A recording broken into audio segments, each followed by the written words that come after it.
Assalamualaikum warahmatullahi wabarakatuh. Perkenalkan, kami dari kelompok 4 ingin mempresentasikan hasil PPT kami. Nah, pada presentasi kami kali ini, kami akan membahas sistem penyimpanan disk. Nah, untuk latar belakangnya, jadi pada tahun 2000-an itu, teknologi komputer sudah berkembang dengan sangat cepat dan sudah menyebar ke seluruh dunia. Nah, oleh karena itu, masyarakat di seluruh dunia sangat memerlukan sebuah sistem penyimpanan yang bisa menyimpan data-data dari komputer mereka secara sangat dapat diandalkan. Nah, maka dari itu ilmuwan-ilmuwan komputer membuat suatu sistem penyimpanan data yang sangat reliable, yaitu sistem penyimpanan disk.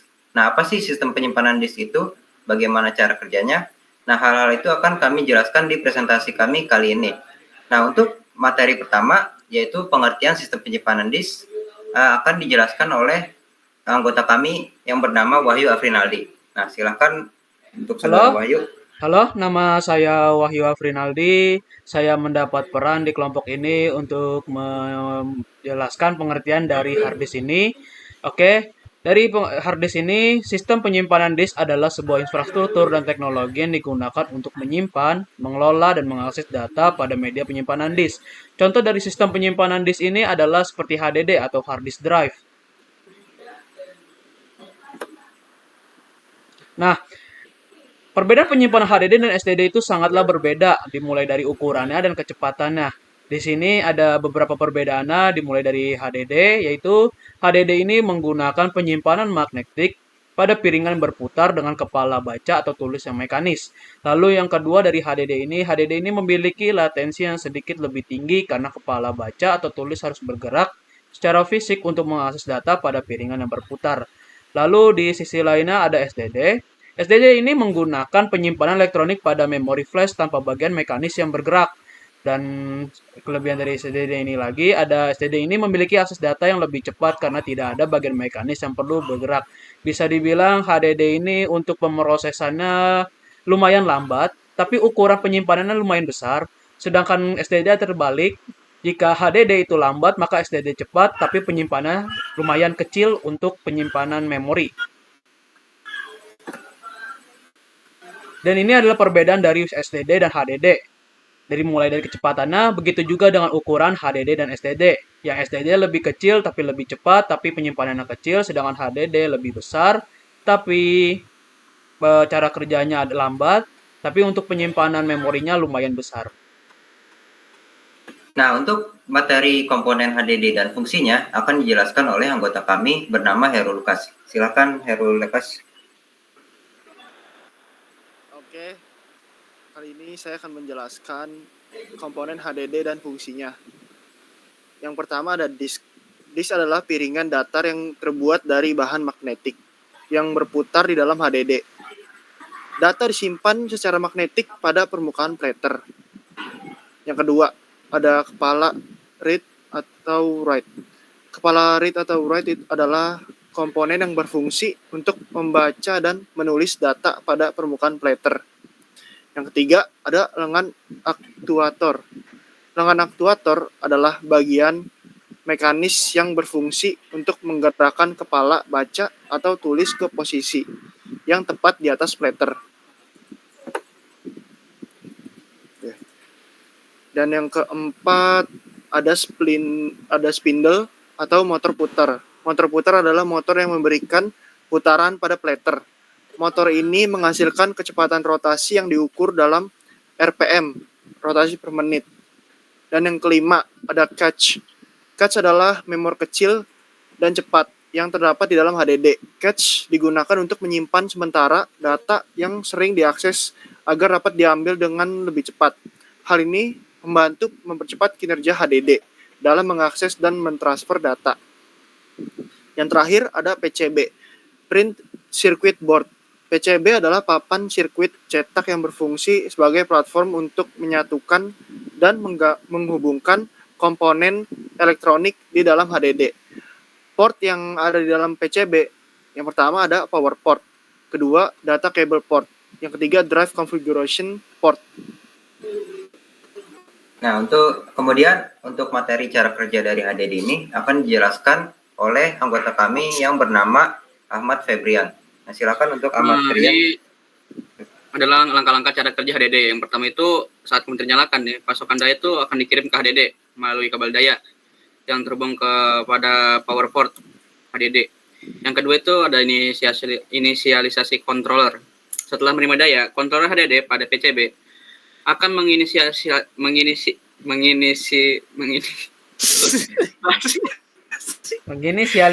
diri controller HDD akan yang bertanggung jawab. menginisialisasi diri kontrol HDD yang bertanggung jawab untuk mengontrol fase keseluruhan pada HDD. Yang ketiga ada startup motor.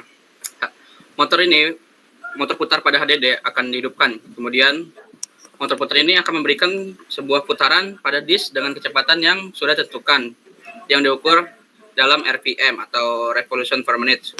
Yang keempat tuh penempatan kepala baca atau tulis.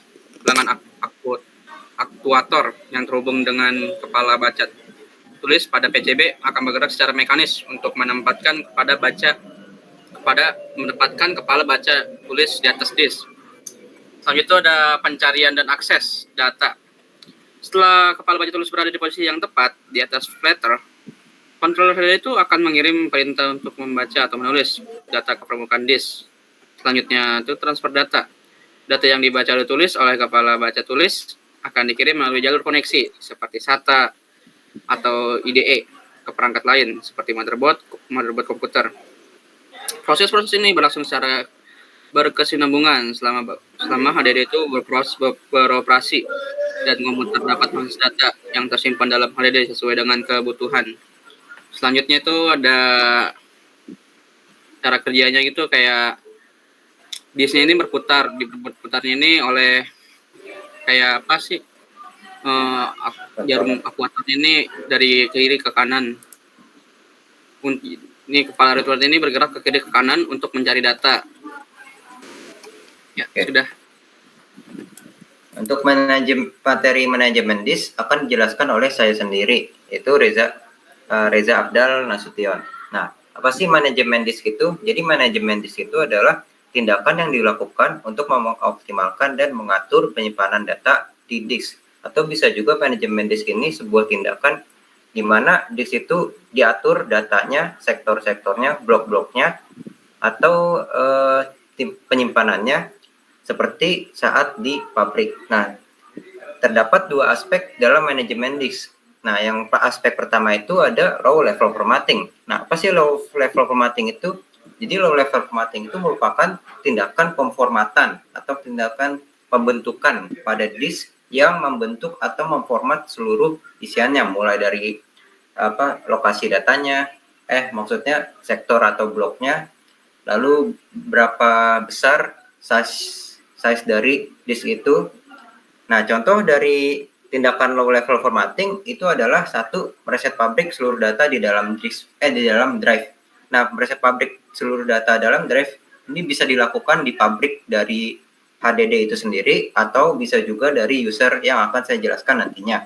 Lalu yang kedua yaitu adalah pembuatan sektor fisik dan logik. Nah, ini hanya bisa dilakukan di pembuatan pabrik karena kita sebagai user tidak memiliki alat untuk membentuk sebuah disk dan membentuk seluruh sektor dan fisik dan logiknya oleh kita sendiri. Nah, low level formatting ini maka dari itu biasanya dilakukan ketika terdapat bad block atau blok yang tidak berfungsi dalam penyimpanan disk. Nah, apa sih bad block itu? Jadi ketika kita menyimpan file di dalam HDD kita dan ternyata file itu tidak bisa dibuka, maka itu tandanya adalah di HDD kita, di disknya itu terdapat sebuah bad block atau blok yang tidak berfungsi, seperti itu. Nah, ini adalah contoh dari low level formatting yang dilakukan oleh user atau kita sendiri sebagai pengguna komputer menggunakan aplikasi pihak ketiga. Nah, di sini aplikasinya itu adalah bernama low level formatting app ya, oleh kalau nggak salah namanya Guru.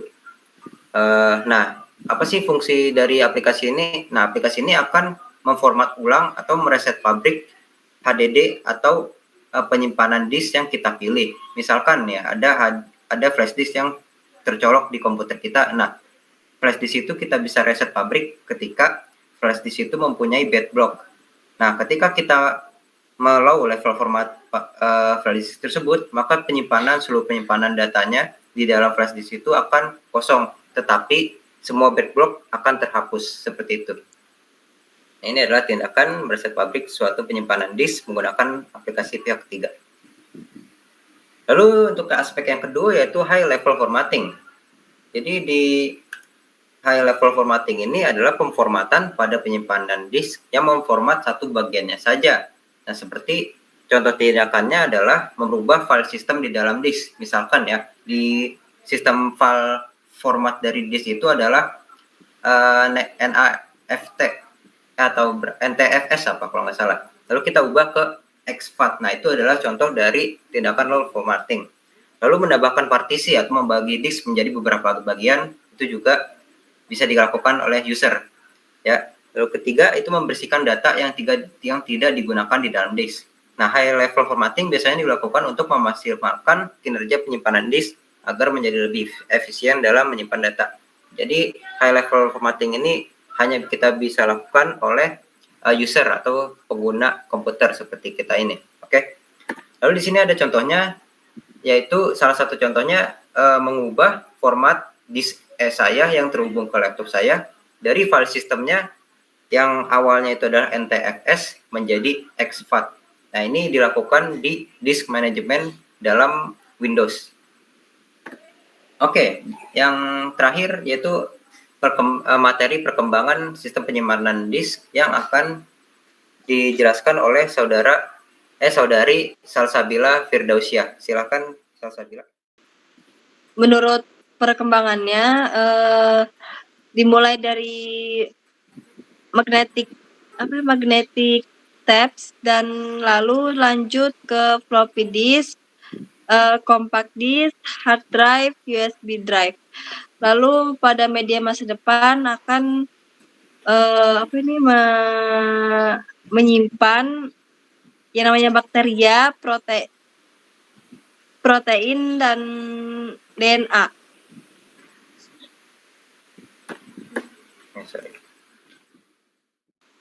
Perkiraan-perkiraan yang akan terjadi pada perangkat sistem penyimpanan di masa depan yaitu nomor 1, kapasitas yang lebih besar. Saat ini kapasitas HDD paling besar adalah 20 terabyte. Di masa depan mungkin akan menjadi lebih besar. Yang kedua, kecepatan transfer dan baca atau tulis data yang lebih cepat.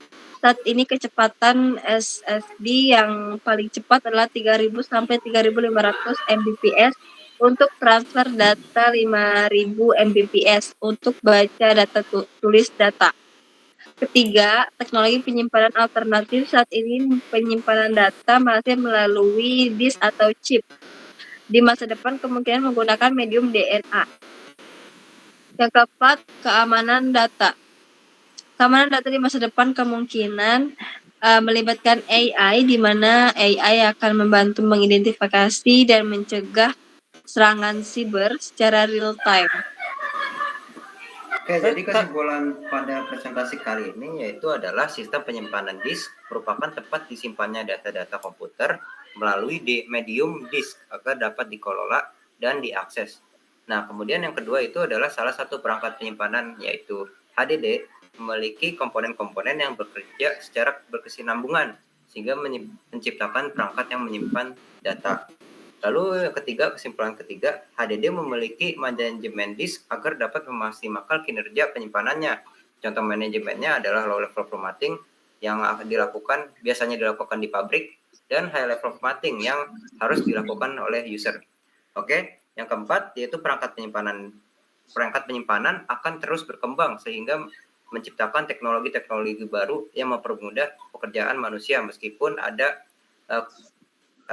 efek negatif yang akan dirasakan oleh manusia itu sendiri. Oke, itu saja presentasi dari kelompok kami yaitu tentang sistem penyimpanan disk. Kurang lebihnya mohon maaf. Wassalamualaikum warahmatullahi wabarakatuh.